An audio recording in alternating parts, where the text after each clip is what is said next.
ഹരിതാഭമായ വയനാടിൻ്റെ ഗ്രാമഭംഗി തേടിക്കൊണ്ടുള്ള ഇന്നത്തെ യാത്ര പെരിക്കല്ലൂർ ഗ്രാമത്തിലേക്കാണ്.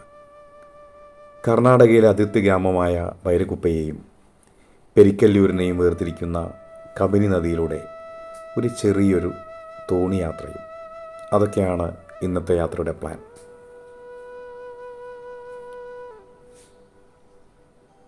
പെരിക്കല്ലൂർ ബസ് സ്റ്റോപ്പിന് സമീപം കാർ നിർത്തിയ ശേഷം ഈ കാണുന്ന പച്ച വിരിച്ച നെൽപ്പാടത്തിന് സമീപത്തുകൂടി വേണം പെരിക്കല്ലൂർ കടവിലേക്കെത്താൻ.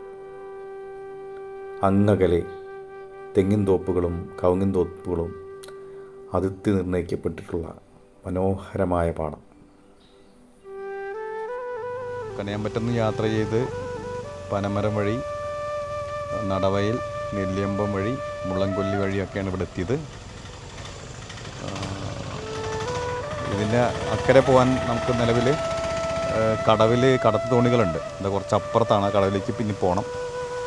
അപ്പോൾ അവിടെ പോയി കഴിഞ്ഞാൽ 10 രൂപ കൊടുത്തു കഴിഞ്ഞാൽ നമുക്ക് അക്കരെ കർണാടക ഗ്രാമമായ ബാരക്കുപ്പയിലേക്ക് എത്തും. തിരിച്ചും അതുപോലെ നമുക്ക് ആ തോണി തന്നെ പോരാൻ പറ്റും. 10 രൂപ കൊടുത്തു കഴിഞ്ഞാൽ. ഒരു പ്രത്യേകതയുള്ള ഗ്രാമം എന്നുള്ള രീതിയിലാണ് ഇവിടെ ഒന്ന് വിസിറ്റ് ചെയ്യാൻ വേണ്ടി വന്നതാണ്. എന്താ ഇവിടെ നമുക്ക് പോകുന്ന വഴിയിൽ ഇവിടെ ഒരു പണി നടക്കുന്നുണ്ട്. അപ്പോൾ വാഹനം ഇവിടെ പാർക്ക് ചെയ്തു. എന്നിട്ട് ഇങ്ങോട്ട് ഇറങ്ങി വന്നതാണ്. ഒരു ഇല്ലിക്കാടൊക്കെ ഉണ്ട്. പിന്നെ നമ്മൾ ഈ വഴിയിലൂടെ നടന്നു പോകണം. അല്പം 200 മീറ്റർ നടന്നു പോകാനുണ്ട്. ഈ റോഡിലൂടെ കാറുകൾക്ക് വേണമെങ്കിൽ കയറിപ്പോകാനുള്ള സൗകര്യമൊക്കെ ഉണ്ട്. നമ്മൾ റിസ്ക് എടുക്കുന്നില്ല. കാറോട് നിർത്തി പരിചയമില്ലാത്ത സ്ഥലമാണല്ലോ. അപ്പോൾ ഇതുവഴി നടന്നു പോവാണ്. കടവിലേക്ക് പോവാണ്. ഇവിടെ ഒരു പോലീസ് ചെക്ക് പോസ്റ്റ് കണ്ടു. ഒരു container type police check post ഉണ്ട്. ഇതൊരു അതിർത്തി ഗ്രാമമായതുകൊണ്ട് തന്നെ ആയിരിക്കണം ഇവിടെ ഒരു പോലീസ് ചെക്ക് പോസ്റ്റ് ഉണ്ടായത്. കർണാടകയിൽ നിന്നും മദ്യം വാങ്ങി കേരളത്തിലേക്ക് കൊണ്ടുവരാറുണ്ടെന്ന് നമുക്ക് കേട്ടിട്ടുണ്ട്. സുരക്ഷയെ തടയാൻ കൂടിയായിരിക്കണം ഈ പോലീസ് ചെക്ക് പോസ്റ്റ് ഇവിടെ സ്ഥാപിച്ചിട്ടുള്ളത്. ഈ കടവിൻ്റെ അടുത്തായിട്ട് ഇവിടെ ഒരു ലോഡ്ജ് സൗകര്യം കാണുന്നുണ്ട്. താമസ സൗകര്യം നല്ലൊരു ലോഡ്ജായിട്ട് തോന്നുന്നുണ്ട്. റിവർ ട്രീറ്റ് ഹോളിഡേയ്സ് എന്നാണ് ഇതിൻ്റെ പേര്. ഇതാണ് കടവ്. കുറച്ച് സ്റ്റെപ്പ് ഇങ്ങോട്ട് ഇറങ്ങണം. തോണിയും അതിൻ്റെ ലൈസൻസും കാര്യങ്ങളൊക്കെ ഇവിടെ എഴുതി വെച്ചിട്ടുണ്ട്.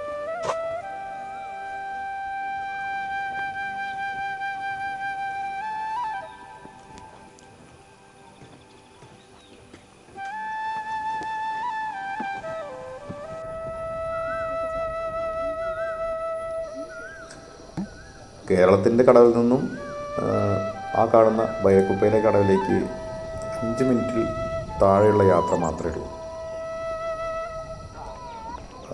നല്ല രസമാണ് ആ യാത്ര. തോണി എന്നതൊക്കെ പഴയ കാലത്തൊരു കടത്ത് സമ്പ്രദായമാണല്ലോ. ആ പഴയ കാലത്തിലേക്കുള്ള തിരിച്ചുപോക്കായിട്ട് ഇവിടെ കാണണം. പണ്ടൊക്കെ തോണിയിലൊക്കെ യാത്ര ചെയ്ത് ഓർമ്മയുണ്ട്. അതിനുശേഷം ഒരുപാട് കാലത്തിന് ശേഷമാണ് തോണിയിൽ യാത്ര ചെയ്യുന്നത്. കേരളത്തിൽ നിന്നും കർണാടകയിലേക്ക് എത്തി.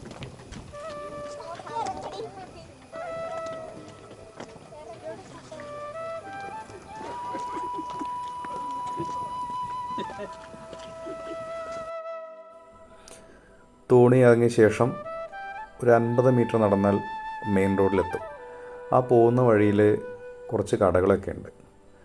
മീൻ കടയുണ്ട്. ഈ പുഴയിൽ നിന്ന് പിടിക്കുന്ന മീൻ വിൽക്കുന്ന കടയുണ്ട്. ചായക്കടയുണ്ട്. പലചരക്ക് കടയുണ്ട്. ചെറിയ 1-2 ഹോട്ടലുകളുണ്ട്. അതിനോടൊക്കെ മുന്നിലൂടെയാണ് നമ്മൾ മെയിൻ റോഡിലേക്ക് പോകുന്നത്. ഇതൊരു മീൻ കടയാണ്. ഇന്നിവിടെ വൈകുന്നേരം ആയതുകൊണ്ട് ഷോപ്പിൽ മീനൊന്നും കാണുന്നില്ല. രാവിലെയൊക്കെ ധാരാളം മീൻ കാണുമായിരിക്കും. മറ്റ് ചെറിയ കടയിൽ കുറച്ച് മീനൊക്കെ ഞാൻ കണ്ടിട്ടുണ്ടായിരുന്നു. ഇതാണ് ആ മെയിൻ റോഡ്. പഴയ മാനന്തവാടി മൈസൂർ റോഡ് ആണെന്നാണ് പറയുന്നത്. ഒരു ചായ കുടിക്കാൻ തോന്നുന്നുണ്ട്. ഭയങ്കര ദാഹം. അപ്പോൾ കർണാടകയിൽ കയറിയിട്ടൊരു ചായ കുടിക്കും. ഒരു ചായക്കടൻ്റെ ഇവിടെ സെൻസ് ബേക്കറി ടെൻപൂൾ.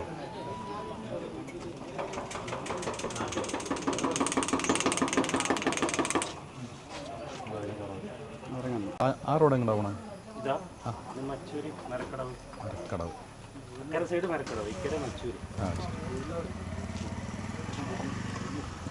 അവിടെ ഇതുപോലെ കടവുണ്ടോ? മിന്നൽ മുരളി എന്ന് പറഞ്ഞ സിനിമയിലെ പല ഭാഗങ്ങളും ഷൂട്ട് ചെയ്ത ഭാഗമാണ് അത്ര ഈ ഹോട്ടലൊക്കെ. ഈ ഭാഗത്താണ് എൻ്റെ പല രംഗങ്ങളും ഷൂട്ട് ചെയ്തെന്നാണ് ഇവിടെയുള്ള ആൾക്കാർ പറയുന്നത്. ബാർക്കുപ്പയിലെ സലീംക്കയാണ് ഇത്. ആ സ്ഥലത്തിൻ്റെ ഒരു പെരിക്കല്ലൂരല്ലേ? ഇങ്ങോട്ട് വരുമ്പോൾ ബാരക്കുപ്പ, ഇത് ബേരിക്കുപ്പ. ശരി. പിന്നെ ഇവിടുന്ന് കുട്ടികളൊക്കെ അപ്പുറം പഠിക്കാൻ പോകുന്നുണ്ടല്ലേ? പെരിക്കുള്ള ഹയർ സെക്കൻഡറി സ്കൂൾ. അപ്പോൾ ഇങ്ങനെ മലയാളീസായി ഈ ഭാഗത്തോ കാര്യമായിട്ടോ കുറേ ഉണ്ട് ഇവിടെ. അതെ. ശരി. ഈ റോഡ് പെണ്ണുങ്ങന്മാരെല്ലാം മൊത്തം കല്യാണം കഴിച്ചിട്ട് മലയാളികളെയാണ്. ശരി. മലയാളികളാണ് കല്യാണം കഴിച്ച് വന്നിരിക്കുന്നത്, പെരിക്കലിൽ പഠിക്കാൻ പോണത്. ഈ റോഡ് എങ്ങനെ ഇങ്ങോട്ടാ പോണത്? മൈസൂരിലേക്ക്. മാനന്തവാടി മൈസൂർ റോഡ്. ശരി. ഹൈവേ ഉണ്ട്, ഇതിലിങ്ങനെ പോയിട്ട് കണക്ട് ചെയ്ത് ഹൈവേയിലേക്ക് പോകും. പഴയ റോഡ് ഇപ്പോൾ ഡാം വന്നപ്പോൾ ഇതായിപ്പോയി. അങ്ങനെ ക്രോസ് ചെയ്തിട്ട് മേലെ കൊടുക്കും. മീൻ ഇവിടുന്ന് പിടിക്കണമല്ലേ ഇത്? ഈ പോയത്തൻ. ശരി. ഓക്കെ. ഞാനൊരു മീൻ വാങ്ങിയിട്ടുണ്ട്, ഒരു കട്ട്ല. ഇത് 3,300 അതിൻ്റെ പകുതിയാണ് നമുക്ക് ആവശ്യം, അത് പറഞ്ഞിട്ടുണ്ട്. അത് കട്ട് ചെയ്യാൻ പുഴമീൻ ഒരു വീക്ക്നെസ്സാണ്, അതുകൊണ്ട് തന്നെ കണ്ടപ്പോൾ നല്ല ഫ്രഷ് മീൻ, ഇപ്പോൾ വന്ന മീനാണ്. അപ്പോൾ അതിന്ന് ഒരെണ്ണം സെലക്ട് ചെയ്തു. പകുതി മതി പറഞ്ഞപ്പോൾ പകുതി കട്ട് ചെയ്ത് തരാൻ പറഞ്ഞു. ഏതാണ്ട് അരമണിക്കൂറോളം ബൈരക്കുപ്പയിൽ ചിലവഴിച്ച ശേഷം ഒരു ചായം കുടിച്ച് ഞങ്ങൾ മടങ്ങി തിരിച്ച് കേരളത്തിലെ കർണാടക അവിടെയാണ്. അപ്പോൾ കുറേ കുട്ടികൾ അപ്പുറത്ത് പഠിക്കുന്നുണ്ടോ? ഒരുപാട് കുട്ടികൾ പഠിക്കുന്നുണ്ട്. ഈ കടവ് മാത്രമേ ഇങ്ങോട്ട് വരാം? ശരി. വെള്ളം പൊങ്ങിയ കടത്ത് നിർത്തും, പൂട്ടിയിടും. ശരി. ഇതിപ്പോൾ ഈ തോണി സർവീസ് എന്തിൻ്റെ കെയറോഫിലാണ്? അത് ശരി. അല്ല, അങ്ങനെ ഗവൺമെൻറ് അങ്ങനെയൊന്നുമല്ല, പ്രൈവറ്റ് ആയിട്ട് നിങ്ങൾ? ശരി. മടങ്ങി വന്ന് കടവിൽ തോണി ഇറങ്ങിയപ്പോൾ കണ്ട മറ്റൊരു സ്ഥലമാണത്. ഒരു ഇല്ലിക്കാടിൻ്റെ ഉള്ളിലൂടെ ഒരു വഴി പോലെ, കാണാൻ നല്ല ഭംഗിയുണ്ടായിരുന്നു. അപ്പോൾ അത് കൂടെ ഒന്ന് മെല്ലെ നടന്നു നോക്കുമ്പോഴാണ് അവിടെ കുറേ പേര് മീൻ പിടിക്കുന്നുണ്ട്. മീൻ കിട്ടിയിട്ടുണ്ട്, ചൂണ്ടിട്ട് മീൻ പിടിക്കുകയാണ്. ഞാൻ ചെന്നത് കറക്റ്റ് സമയത്താണ്. ഒരു വലിയൊരു സിലോപ്പി മീൻ അവർക്ക് കിട്ടിയതായിട്ട് കണ്ടു.